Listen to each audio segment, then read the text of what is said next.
네, 안녕하세요.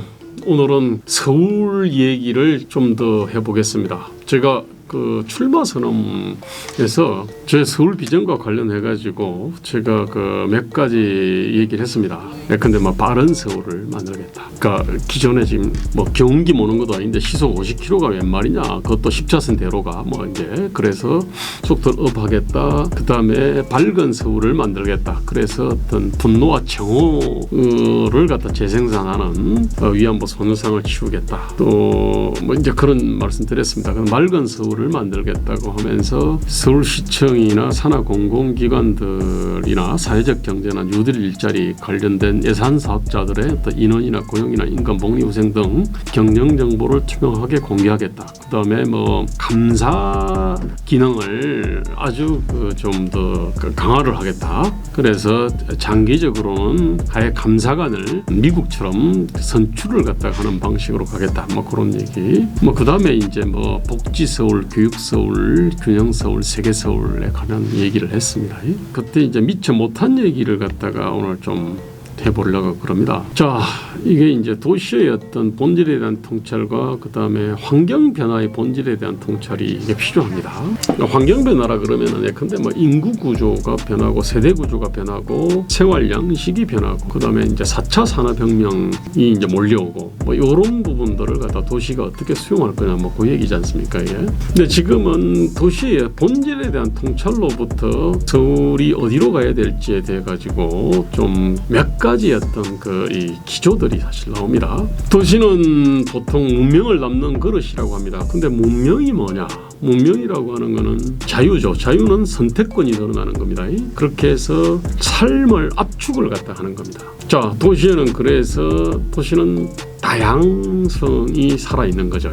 이게 작은 농촌이라 그러면 몇십 킬로씩 움직여야 되는데 우리는 빌딩 하나에서 다 해결을 합니다. 나아가서 서울이라고 하는 도시 안에서 또 세계를 체험하기도 합니다. 자, 어쨌든 이 도시라고 하는 거는 엄청난 다양성이 압축이 되어 있습니다. 그래서 다양성은 창의성으로부터 나오잖아요. 그리고 그 다양성들끼리는 서로 이제 교환이 일어나겠죠. 소통과 교류가 일어나겠죠. 그러니까 이런 거를 갖다가 활성화시켜야 되는 겁니다. 물론 도시는 이제 그 압축이니까 이게 밀도가 높지 않습니까? 그죠? 밀도가 높으니까 상하수도 시설도 필요하고 쓰레기도 치워야 될 거고 그다음에 음식물이라든지 이런 것들이 공급이 잘 돼야 되고 그다음에 이제 에너지나 통신망 이런 것들도 필요하겠죠. 물론 도로망도 필요하고요. 자, 어쨌든 이 도시의 어떤 하부 인프라 구조에 대해 가지고는 기술자들이나 그리고 관료들이 잘 해결을 해온 것 같아요. 자, 그런데 이제 아까 그 도시가 어떤 압축이고 자유고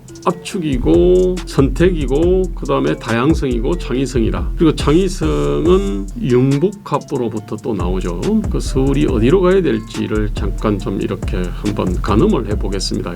가구에 청계천을 복개를 하면서 청계천 3일 고가도로를 치우면서 청계천을 이렇게 살려냈는데 그때 이제 세운상가하고 그 다음에 청계천 주변 그 주변에 한국의 어떤 이 작은 어떤 소규모 이 제조업 생태계가 형성돼 있었습니다.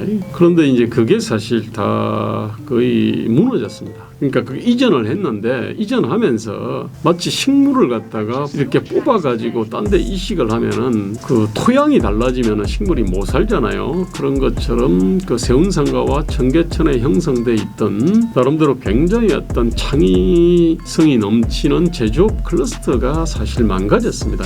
저는 도시를 개발하거나 도시를 계획할 때는 이런 창의성과 다양성의 어떤 요람들을 손상시키지 않거나 또는 그걸 형성을 갖다가 해야 된다고 생각합니다. 자, 이제 그런 점에서 이 서울 같은 경우는 직장하고 주거지가 이렇게 사실 근접해야 여기서 다양한 이 창의성이 생겨나는데 이 부분에 대한 개념이 좀 없습니다.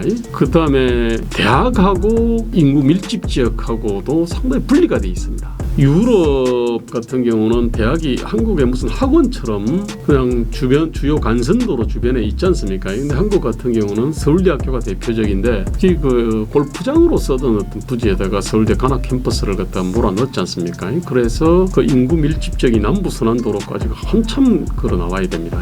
그 서울대가 좀 심하고 딴 데도 비슷합니다. 근데 이제 영국합이 이제 활성화되려 그러면은 대학에 있는 그 기능들이 주요 간선도로 변이나 사람들의 어떤 주거 지역으로 이렇게 나와야 됩니다. 그래야 영국합이 일어납니다. 그다음에 서울에 그다음에 핫플레이스로 떴던 데가 쭉 있습니다. 근데 홍대 앞이 그랬고요. 삼청동길, 서촌길, 가로수길, 경리단길, 뭐 합정동, 종로상가 뭐 이런 데가 핫플레이스로 떴고 지금도 핫플레이스 유지되는 데도 있고 지금은 이렇게 썰렁해진 데도 있지 않습니까? 뭐 경리단길이 대표적인데 이런 데가 어떻게 핫플레이스가 됐냐 보면은 이 지역이 원래 그 인구나 상가 밀집 지역이 아니었습니다. 그 인근에 있었죠. 그러다 보니까 이제 임대료나 주거비가 쌌습니다. 근데 그러다 보니까 이제 이 젊은 도전자들이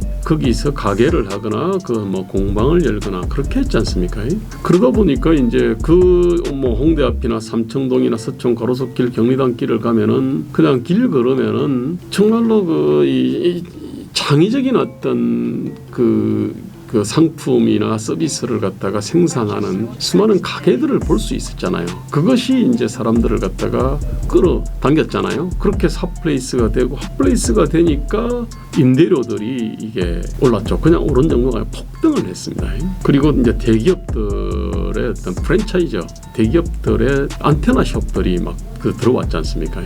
그러면서 이제 임대료가 올라가고 그러다 보니까 이제 젊은 도전자들이 견디지를 못하고 거기를 떠났지 않습니까? 이제 떠나면서 새로운 핫플레이스를 갖다 만들기도 했는데 지금 이런 거는 서울시의 어떤 상가 임대차 정책들이 좀 더 세련됐더라 그러면은 이렇게 무시가게 임대료를 폭등시켜서 젊은 도전자들을 갖다가 내쫓지 않도록 할 수 있었다고 생각합니다. 그걸 잘 못했죠. 그런 점에서 주택이 아니라 상가 같은 경우는 제가 볼 때는 임대차를 갖다 보호를 하고 그리고 그 기간을 갖다가 연장을 하는 이런 거와 관련해 가지고 법령이나 아니면 조례 같은 것들이 필요했다고 생각을 합니다. 자, 그리고 길을 갖다 걸을 때 이 서울 같은 경우는 사실은 이 내사산이나 매사산이나 한강이나 중랑천이나 안양천이나 홍제천 같은 그런 어떤 큰 천이 있다 보니까 인근에 있는 데는 그냥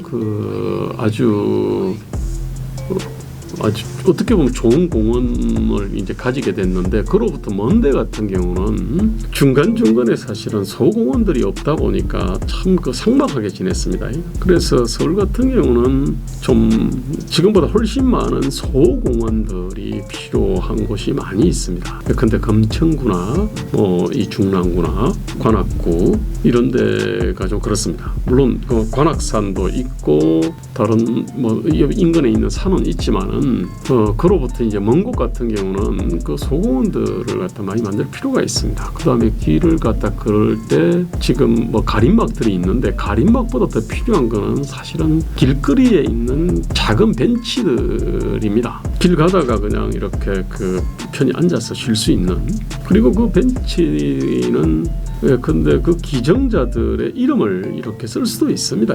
아니면은 그 지역에 나름대로 이름 있는 그 지역에 살았던 또는 그 지역에서 이름 있는 예술가나 기업인이나 기술자, 뭐 의사, 뭐 이런 사람들의 이름을 갖다가 거기다가 집어넣을 수가 있잖아요. 그렇게 해서 거리에는 스토리가 흐르도록 해야죠. 그리고 또 이 서울은 뭐 대표적인 게 이제 교육자치와 행정자치가 분리돼 있지 않습니까? 이게 그러니까 학교는 교육감 영역이 돼 있잖아요. 그러니까 이제 이 학교라고 하는 이 공간을 다양도로 쓸 수가 있잖아요. 근데 뭐 지하는 주차장으로 만들고 운동장은 뭐 공원으로 사실은 만들 수도 있고요. 그다음에 학교 건물은 낮에는 뭐 그냥 학교로 쓰지만은 밤에는 다른 용도로 평생 교육 공간이나 인생 2모작 3모작 교육 공간이나 직업 교육 공간으로 사실 쓸 수 있는데, 이게 이제 교육자치와 행정자치가 분리되다 보니까 이 국공립 학교라고 하는 많은 이 좋은 공간들이 제대로 쓰이지를 않고 있습니다. 이런 부분들을 사실 고쳐야 됩니다. 그리고 지금 인구 구조로 인해 가지고 초중학교 같은 경우는 통폐합을 갖다 해야 될 때가 많이 생깁니다. 그러면은 이제 새로운 공간이 나오겠죠. 그러면 그 공간들을 아주 그 다용도로 사실 쓸 수가 있습니다. 그걸 갖다 공원으로 쓰고 주차장으로 쓰고 지하는 주차장으로 쓰고 거기다가 뭐 새로운 어떤 그 건물은 뭐 아까 평생교육 공간으로 쓰고 이게 가능하거든요. 기존에 있는 학교도 가능한데 통폐합으로 인해 가지고 여유 공간이 생기면은 훨씬 더 자유롭게 다양하게 쓸 수 있지 않습니까?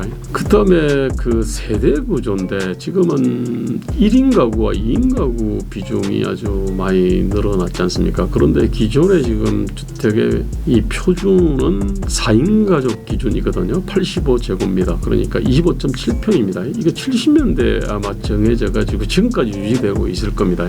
근데 이 세대 구조가 달라졌고, 그다음 생활 양식이 달라졌고, 그다음에 가전 제품이라든지 이런 것들이 엄청나게 달라졌지 않습니까? 그런데 지금 아파트 어떤 공간은 70년대 이후로 그게 큰 틀이 달라지지 않았습니다. 그러니까 이 부분에 대해 가지고 좀 이 전향적으로 바꿀 필요가 있습니다. 그런데 소형평수 아파트를, 그러니까 15평 내외 소형평수 아파트 당연히 늘려야죠. 그 다음에 쉐어하우스를 또 늘려야 될 거 아닙니까? 그리고 3세대가 또 이렇게 불편함 없이 또 살 수 있는 아파트도 3개 세대죠. 그러니까 그 할아버지 할머니, 그 다음에 아들 또는 딸 내외, 그 다음에 손자 같이 살 수 있는 그런 아파트들의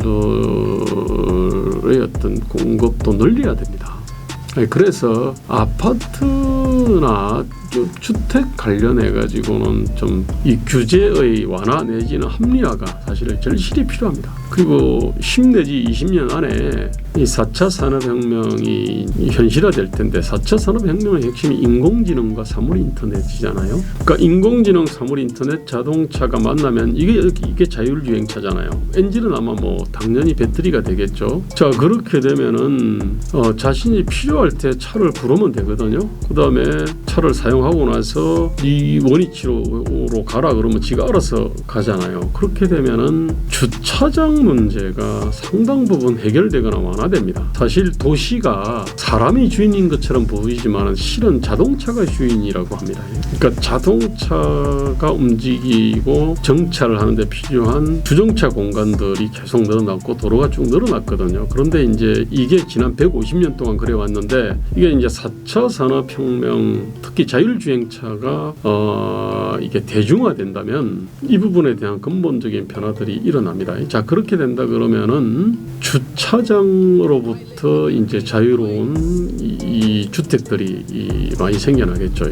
그 다음에 대중교통의 오지들도 많이 해결이 될 겁니다. 4차 산업혁명 시대의 그 서울의 어떤 도시 계획들이 지금 사실은 필요합니다. 10 내지 15년, 늦어도 20년 안에 이게 들이닥칠 거 아닙니까? 근데 도시 계획이라고 하는 거는 몇십 년 또는 뭐 100년, 200년을 두고 하는 거니까요. 지금은 그런 것들이 아주 필요합니다. 자, 요약하겠습니다.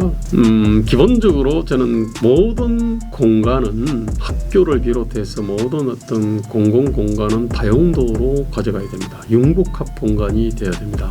그 다음에 세대 구조의 변화에 맞게 1 내지 2인 가구들을 위한 소형 평수 아파트들, 쉐어하우스들이 많이 공급이 돼야 됩니다. 그리고 더 많은 소공원이 필요합니다. 그리고 더 많은 벤치가 필요하고, 더 많은 그 벤치나 모든 그 이 공공 건물이나 시설에는 스토리가 이렇게 흐르도록 이렇게 해야 됩니다. 그리고 벽을 낮춰야 됩니다. 그래서 이제 직주를 근접시키고 학주도 근접시켜야 됩니다. 그리고 임대차 보호, 이 돈은 없지만 창의적인 어떤 도전자들이 자신의 어떤 꿈과 끼를 오래도록 만큼 발휘할 수 있게 이 상가 임대차와 관련해 가지고는 좀 변화가 좀 개선 내지 개혁이 필요하다고 봅니다. 오늘 여기까지 하겠습니다.